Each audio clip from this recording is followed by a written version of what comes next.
Hi, my name is Elizabeth Ames, and I am here representing Time's Up Tech. We are a group that is affiliated with the Central Time's Up organization.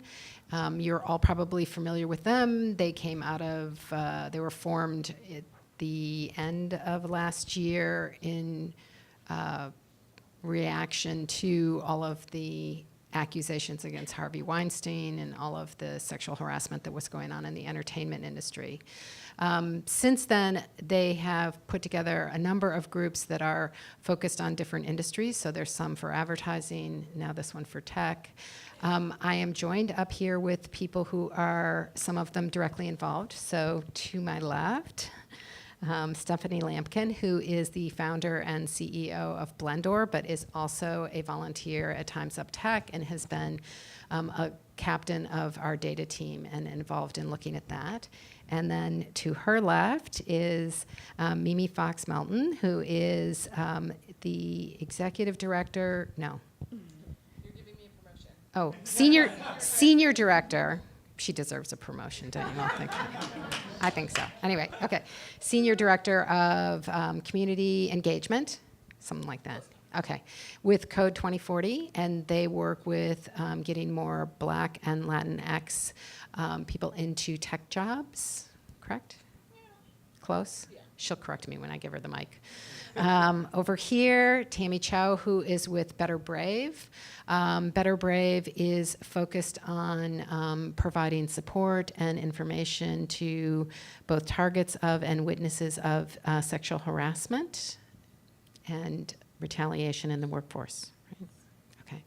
And then further to the right is Carolyn McGourty Supple, who is one of the co-founders and the chair of the Press Forward, which is a group that is also affiliated with Time's Up and is focused on safety, equity, and dignity in the workplace in the media industry.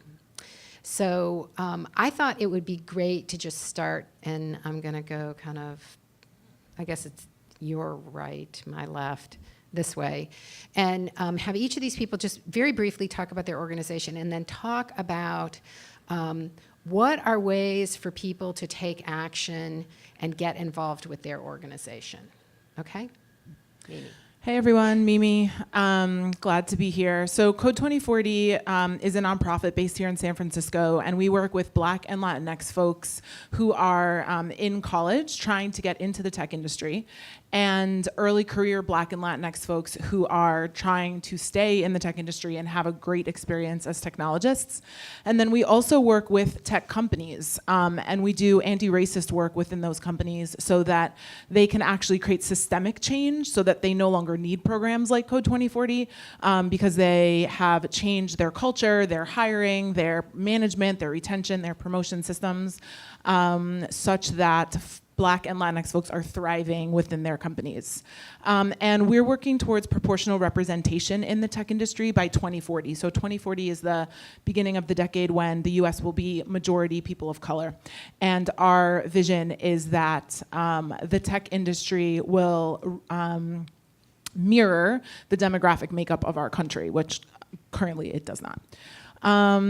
Ways to get involved. So we're always kind of looking for Black and Latinx mentors, technologists who are looking to mentor folks in the industry, and non-Black and Latinx technologists as well. And we're looking to do more collaborative coalition building, kind of grassroots work. So with organizations that are also doing amazing work alongside of us, or even mediocre work, like we don't have to set the bar too high, right? Folks who are trying to improve the industry, how do we join efforts and create one voice where we're pushing for the same things, where we're holding companies accountable. So we're gonna begin doing that work this year and into next year. Really thinking about many voices together demanding the same thing are more likely to achieve change than all of us kind of shouting individually. I'm going to jump in there and also say that you can donate to Code 2040 on their website, and that they have an awesome annual event that you can attend as well. So there's a couple other opportunities. So yeah, I guess I'm representing two organizations, Blendor and Times Up Tech Data. Blendor, we're building augmented intelligence and people analytics to mitigate unconscious bias in hiring. And so what that means is trying to leverage data to help you understand who people are while also removing name, photo, any indication of their identity.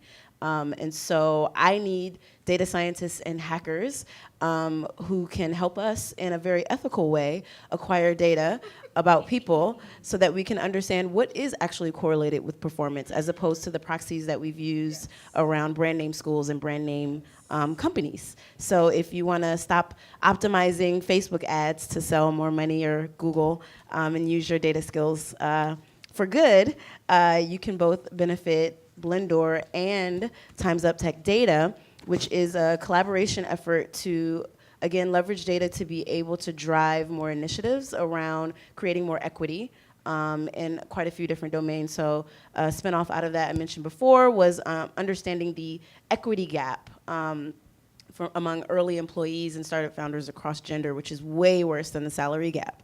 But these aren't things that we really know until we identify the problem. And so I just want to build an army of people who are passionate around using data for good and AI for good. And I'm going to throw an additional plug in there. Times Up Tech does have a website these days. It's timesup.tech. And if you're interested in volunteering and participating with Times Up Tech, you can go there and sign up to participate with us. And there are a couple of different ways to participate. There are gatherings that we put together. There's also working groups on different topic areas. And last but not least, there are opportunities for people with tech skills to help some of the other organizations, some of the ones that are here, but also some that are affiliated with Times Up that are not here, but that are working in those areas. So that's another way to get involved. Tammy. Hi, everyone. I'm Tammy Cho, and I'm one of the founders of Better Brave. And we're an organization a nonprofit organization that helps employees navigate incidents of workplace harassment, discrimination, and retaliation. So we create free resources for them to learn about their rights in the workplace, as well as their options. And then we also operate a national help center, which we've helped thousands so far connect with the right resources depending on their situation. So that includes everything from documenting your incidents to report to your HR department to connecting with different resources like employment to get employment help, legal employment help, as well as joining different support groups. My co-founder and I were both women from the tech industry. So prior to Better Brave, I had co-founded a different tech startup that was later acquired. But through that experience, was all too familiar with how rampant harassment and discrimination was in our industry. So we decided to create this organization to address that. A couple of different ways you can get involved is one is our goal is to spread the word about our organization and its resources to at least 1 million individuals by the end of next year. So if there's anything you can do to help spread the word about our resource library and our different resources with your coworkers, friends, and family through your Slack channels, please do so. And then you can also contact us. We're looking for different volunteers, whether it's technical support or support in marketing. So you can contact me at tammy@betterbrave.org if you have any suggestions for that. And then lastly, we're constantly looking for different organizations to partner with as well in terms of organizations that we can connect individuals to for support, as well as when employers reach out to us and they're looking for consultants or whatever other resource to really take that step of creating a more diverse and inclusive workplace, we want to be able to direct them to credible resources. So if you have any recommendations for that as well, please send them my way. Thank you. My name is Carolyn McGourty Supple, and I'm chair and co-founder of the Press Forward, which was an initiative that was created last fall out of the Me Too movement. And our story, very quickly, is we were comprised of a group of women who had experienced harassment by some of the famous men in the media, and I'm sure you've heard this story. Some of us have been public with their stories, some have not. Some of us were bystanders, and we felt it was very important for us not to be defined as victims. We wanted to be part of systemic change and look at the factors that led to this watershed moment and address it in the same industry that brought it to our attention. And so over the past 9 months or so, we focused on 5 areas that we felt were critical for systemic change. The first was we really felt we needed to innovate sexual harassment training, and we're piloting a few programs this fall. Tactically, the support we need is to get that training sponsored. The second area that we felt was really critical to lasting change was having a legal defense fund, so that those in the media, the average journalist makes only $34,000 a year. Those who are targeted tend to be very vulnerable, interns straight out of school. They needed access to legal advice, and so that's the condition of our partnership with Time's Up, in addition to sharing their values, was we work with them on their legal defense fund. We're also conducting a national study with a great consulting firm, and the results will be released next year to give a picture of what our newsrooms look like and how to improve things for all who work there, because we strongly believe that news can't matter in American life unless our newsrooms reflect America, and right now they do not. And then the other area that we felt was really critical for change was having dialogues with journalism schools across the nation, also on national stages. We've been on 13 panels from Aspen to the Global Editors Network to the National Press Club to the Newseum to talk about these issues. And lastly, we're building a cultural assessment tool. We're at an early stage. We're very impactful and stable with where we are, but we'd also love to hear feedback on what you think would be important for our news media to change so that it matters in your life. Because right now the news industry is being disrupted, and unfortunately people don't trust it, and we want to change that because they work very hard to serve the public, and we want to make sure that those in this room understand that. So I think, given that, we would love to hear questions from all of you. Can you say your name and your affiliation, please? My name is Paida Moyo, and I actually work with Change Catalyst. But as in my personal life, I am an entertainer. I'm a circus entertainer. And I was really taken aback by what you said about starting, wanting to do something about sexual harassment and sexual assault in the entertainment industry. And I noticed you specifically focused on, movies and mainstream media.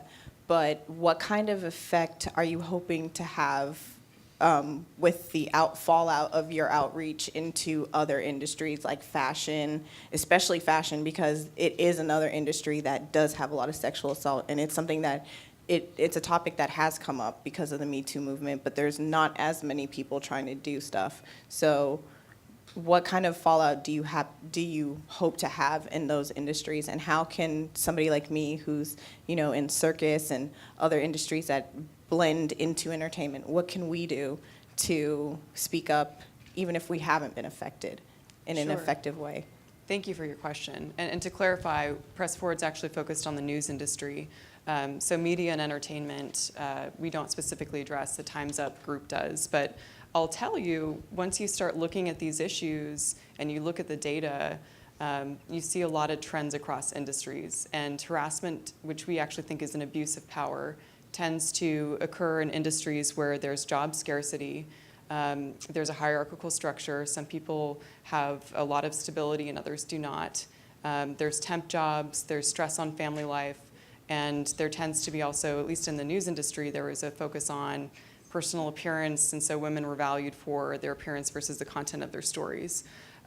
So when we started looking at how do we tackle this really critical issue where abuses of power may occur, and it also happens in politics, those same dynamics happen on Capitol Hill.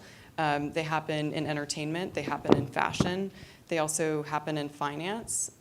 Those who are entering the profession are very vulnerable. You begin to see that those trends can lead to some common solutions. And the first is it's really important for workers to know their rights and to be able to understand what harassment looks like and what to do and how to respond. Some have focused on training about responding in the moment. So, learning your rights, workers have to know how to respond in the moment, which is unfortunate. But at the same time, I think the burden needs to be on employers and industry to make sure that they train not just those who are vulnerable, but those who are likely to abuse their power. There's a professor at UC Berkeley named Dr. Keltner who we were referred to, who we've been working with on our training, who focuses on this specifically. And I think once you are able to characterize the systemic issues that lead to harassment, and you can address it and start having a conversation with leaders and understand what expectations you expect as a worker, it will lead to things like codes of conduct, which everyone should follow, make sure that there's access to training, know that if you face harassment, the Legal Defense Fund exists so you can file a complaint and you'll be protected. I hope that answers your question. And what can you do specifically?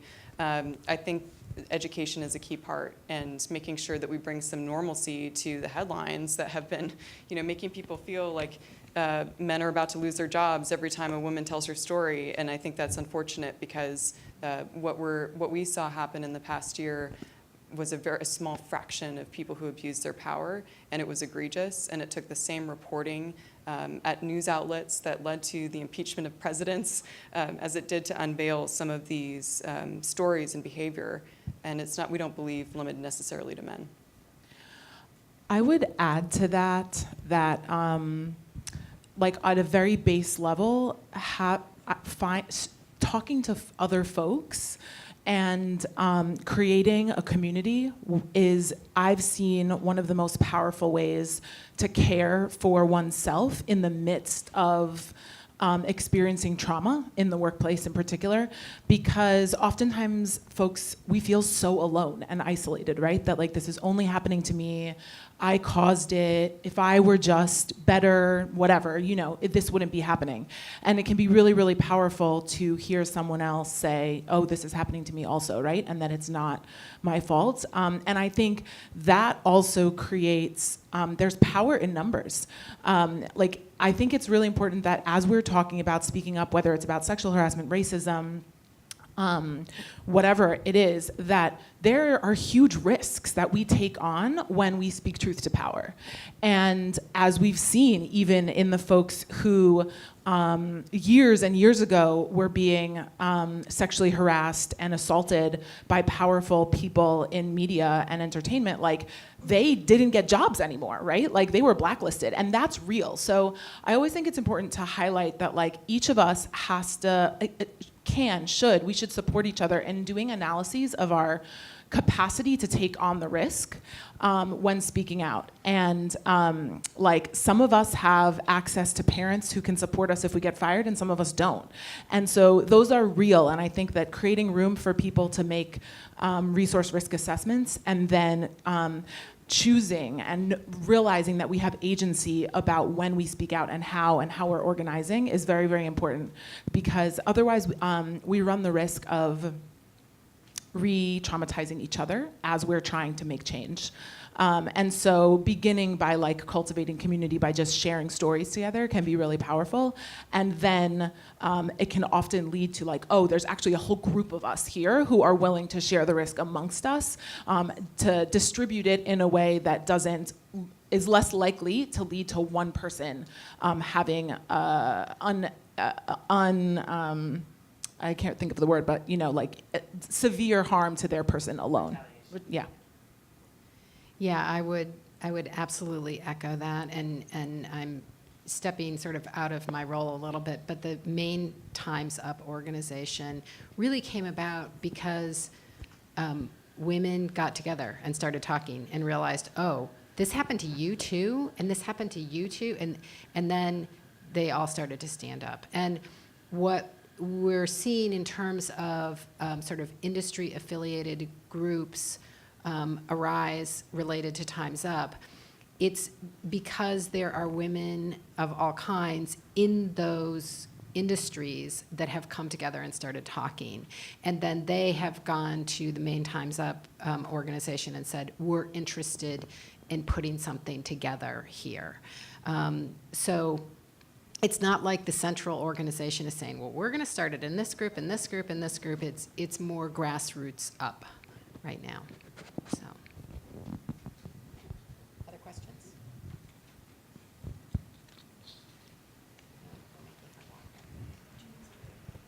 Hi, my name is Erica. I work at a local tech company. My question is, in all the work that you do, it seems like it would be very easy to become really cynical. Quite simply, I'm interested in learning about how do you avoid that, or how do you channel that into constructive and positive things? Yeah, I'm angry all the time and very cynical, and it's really horrible. Like, I have to do a lot of work to like be in joy and stay in joy and believe that people can change and like not hate people. Like, you know, it's really hard. Like, you know, I live in this world where our, you know, government is failing us. That is an experience, and I counsel people who also are experiencing that in the workplace. You know, so it's like not only do I feel it as an individual, but my community feels it, and we are the people who many in our community come to get support. So it's like, it really compounds. And so like I exercise all the time. I like try to eat healthy. I have like a really good group of friends. I work from home. I've worked from home the last 2 weeks. My boss called me and was like, hey, like you're not here. And I'm like, I can't be on the BART right now. Like it's too anxiety producing, you know? I think it's like really, really important for us to talk about how hard it is for activists and for folks who are like doing the work right now. I'm burning out. Like I'm exhausted. I've cried every single day for like the last 3 days. And I don't know what the answer is, right? Like I couldn't imagine having a job where I wasn't like really believing I was going to work and doing something positive right now. And that same work that I feel like is keeping me like living, you know, that's like actually sustaining me in this moment in time is also contributing to like really poor mental health. So I talk about it, I share it with other people, you know, I have good mental health practices and support, and it sucks. It's really hard. Like, I think you have to focus on the silver lining. I started Blendor under the Obama administration, moved out here from New York, pitched Stanford StartX, this accelerator, 8 men on the panel, and they said, this diversity thing, are you really solving a problem? Fast forward 2 years later, post-Trump, it's very clear that what I'm doing is important. I most recently went to this HR technology conference. I was the only woman, only person of color, and beat out 8 dudes with like really serious technology. And I think it's just the timing. The silver lining of what's happening politically, and I say this all the time, no offense to anyone, is that wealthy white women are getting mad. And they're doing a lot about it, and I am on board, I am for it. I'm a part of so many organizations where I just feel like people are empowered and they're waking up because we just sort of got a slap in the face. So I'm excited.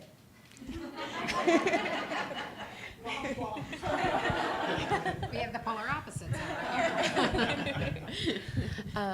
Yeah, and for our organization, you know, on a daily basis, we're hearing stories about people and their instances dealing with harassment, discrimination, and actually 85% of the individuals that have reached out to our organization so far are people who have tried to report incidents of harassment to their employer and got retaliated against. And so constantly hearing these stories definitely take a toll, and especially in the light of the news, that doesn't help either. But I think to your point, thinking a little bit, thinking on the bright side and seeing where we're headed in the future, I think is really motivating. You know, hearing their stories, first of all, reminds us why we do the work that we do and why we're spending all of this time and effort to create these resources and create these safe spaces for them to be able to share their stories.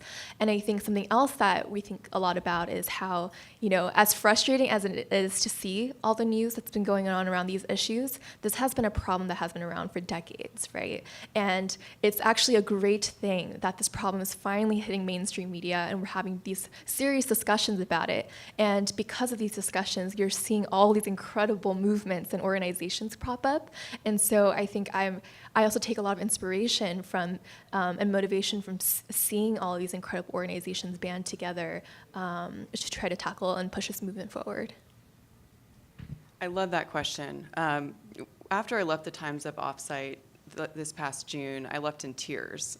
This stuff isn't my day job. Like, I'm a technology consultant at Booz Allen, an incredibly conservative firm, and they've been very supportive of letting me lead on these issues. But it's not my day job. We were some of the most impacted, and yet we're spending all this time on it. And then I got a call from this woman who works with the Immokalee Workers Coalition in South Florida, and they're a group of migrant workers who'd faced discrimination and harassment in the fields, horrific things, that some of us could never relate to. And she told us the story of how they created change, and it took 10 years. They created a code of conduct. They had an independent audit organization. All complaints are reported within 24 hours. And there's been incredible change, and that gave me hope. And so whenever you're facing hurdles, I always look at success stories of those who've been able to make change. And if you look at history, it takes time and it takes resources. And the woman said to me, if a bunch of migrant workers can figure it out, women in the media can too. And that gave me a lot of hope. I think the thing that comes to mind for me is that saying, and still she persisted. Hi, I'm James Parnellum. I'm from the Space Telescope Science Institute, where academia meets engineering, meets science research. We do the software for the Hubble telescope and the future James Webb telescope from Baltimore. And we do government training.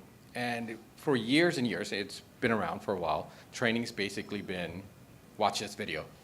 And I don't feel that has been impactful enough. Yeah. So asking you guys, what do you feel like is more impactful training? That's the thing I want to bring back and say, look, we need to change these things here. What can we do to change things at your company or organization? Oh, I want to say something on Yeah. that front. I think that one of the key things about this is the training to protect them from legal liability, or is the training really to engage people in change?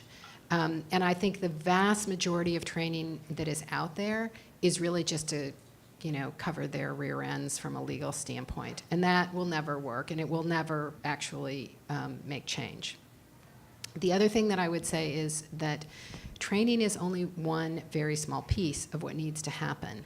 Oftentimes, what you need to look at, even before you do training, is what do you reward? What do you reward in the organization? What kind of behavior, what kind of outcomes, what do you reward? And what are the, what is the infrastructure or the structures that you have? I'll give you a great example that came up.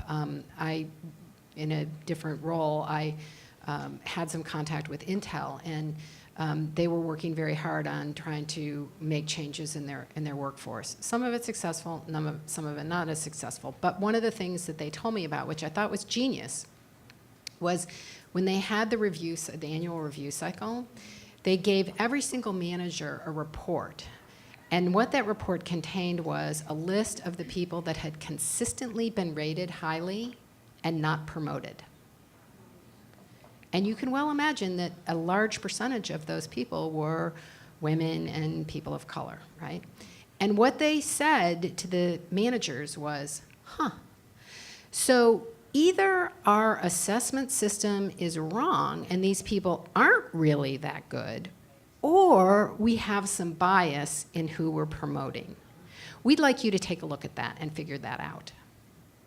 And so it really challenged all of these managers to think about what they were doing and started to go right at the structures that were the problem. So I think there's a lot of things that can be done beyond training, is my point. Yeah. Go ahead. I would say to zero in on training, I've never seen an effective video training, ever. And what we find is that the first step, is this place actually interested in addressing the problem? Because in order to address problems like racism, sexual harassment, it has to get worse before it gets better. In that, folks have to be willing to be uncomfortable. Like this idea of safe spaces, we don't learn in safe spaces, right? We learn from trying and screwing up and making mistakes. And so how do we create conversations together where we are talking and becoming uncomfortable and being vulnerable enough to say, this is how I've been doing it. That sounds like it's wrong. Yeah, it's wrong. Here's how we can do better, right? But a lot of workplaces, individuals, we are anti-confrontational. We don't want to hear about what we're not doing right. And we certainly aren't going to tell other people what we're not doing right. But those are the conditions that are really necessary to metabolize change. So often with companies, the first step that we do is in-person, well-facilitated trainings, which training and facilitation are different, right? But hard conversations. What's the appetite for having hard conversations? How do we encourage folks to be brave? How do we create a space that is not comfortable, but that is not unsafe? And build basic skill sets around like the basics. Like I say Black versus African American. Why? Can someone articulate that? Like, is saying Black racist? Is it not? You know, like folks just really have a general low literacy around having conversations about race and gender. And if we don't have basic language together to like talk about things, then we're never going to talk about them, and we're never then going to get to the next step around identifying where our gaps and challenges are and like identifying tools to fix them. Training was one of the core initiatives of Press Forward, and I don't know if you're talking specifically about sexual harassment training sexual harassment training. We spent 6 months analyzing why it's broken and what are the requirements of successful training, and we still don't know if we will crack the problem, but we're gonna try, and then we'll make open all of our data that comes from the training pilots. But we found that training's broken because since the 1970s and sexual harassment law was really characterized, it's focused on compliance and not behavioral change, to Elizabeth's point, and that the most effective trainings need to be in person. The video content needs to be of high quality with realistic scenarios. It needs to be industry specific. The messenger really matters. So somebody who's deemed to be powerful in the industry, talking about these issues as critical and important has an impact. There needs to be a focus on managers and frontline supervisors about setting the tone in the organization. At the same time, workers need to be able to characterize the behavior. And then also role-playing and behavioral scenarios are also really critical just tactically. But we also felt, based on our experiences, that there were two other critical elements. The first one is that there needed to be a focus on civility and ethics, and there also had to be a focus on preventing abuses of power. So I think we're about out of time. Anybody have any closing remarks before I close? Any last questions? Is that? Closing remarks. Oh, closing remarks. Anybody want to make any closing remarks? Okay. So what I would say is I would love to see everybody in this room be engaged and take action in some way. So whether that is taking this information back to your organizations or actually volunteering with one of these other groups, or there's an endless number of ways for you to be engaged. So please, we need you. So thank you very much. And will you all please join me in thanking our amazing panel.